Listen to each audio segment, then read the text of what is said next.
So I'm going to do this story time while driving because I'm a multitasker. I have on my seatbelt. This story time is about the time that my best friend stole $1,000 from me. So, I have a friend. I said best friend because, that title gets used in different places. Sometimes you may have like a work best friend. You have a best friend when you were in college. You have your best friend from around the way where you grew up. There's all these different places where you may have someone who really is a best friend.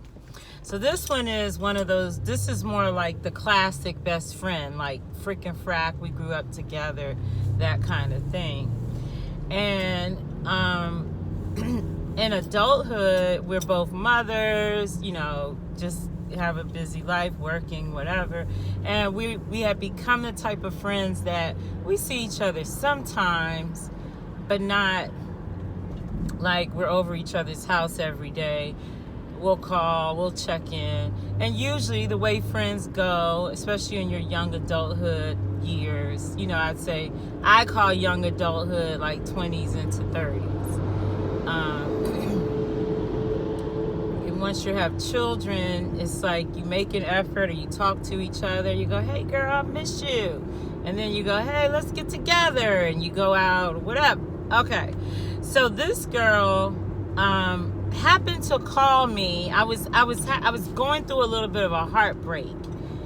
And so during this time, I was just kind of not answering calls. I just wasn't in a mood for talking, because if I talked to someone, I was going to want to talk about this breakup, and I didn't want to just run all my friends' ears off about the situation.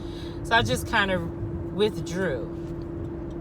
And so she hadn't talked to me in a while.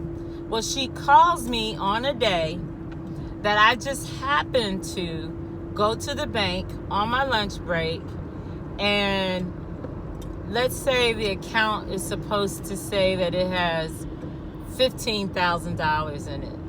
And when I go to check the account, it says there's $5,000. So I had that moment that day, okay? So like I said, I've been withdrawn from people, but, still have friends, just haven't been in communication, haven't been answering calls. She calls me, and I just had this moment of, oh my God, where's my money?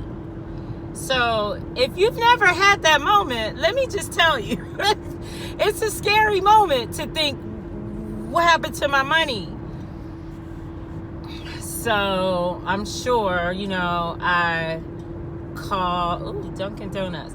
I'm sure I called my bank, and my bank told me I needed to call the state of Maryland or something like that.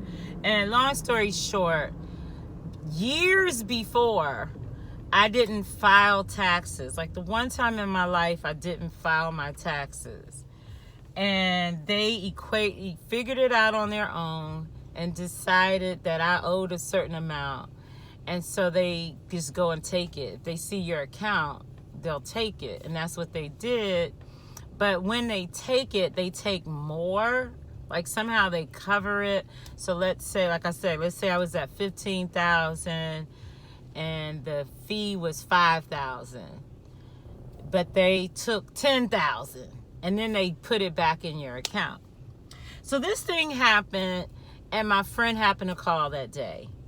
I don't usually talk all my money business to people, but she called when I was like, oh, like my knee almost fell to the ground.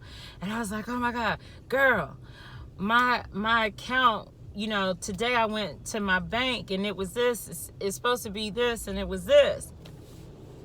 And so she's like, oh my God, that girl, we're just talking. That part is key, the day she called and what was going on when we get to the stealing part, okay? So I'm like, yeah, oh my God. So I'm just kind of sharing with her, wow, this happened to me. And she's like, girl, you got to get that together. Thank God, so she's giving that, quippy answer that you give to someone when you don't talk to them often, but it's like, good, hope it works out. So we talk about we need to link. We haven't seen each other, but the tone of her conversation that day was her money is tight, okay? And like in the catch-up, once we had our catch-up conversation, whether it was that day or I was like, call me later, I'm about to go back to work, and we talk later. Whenever we had that catch-up conversation, she was saying she's in a financial situation, which is not big news. I'm not rich. I understand what it is to have, something knock you on your feet. But at that time, I didn't, though. I didn't understand the state she was in.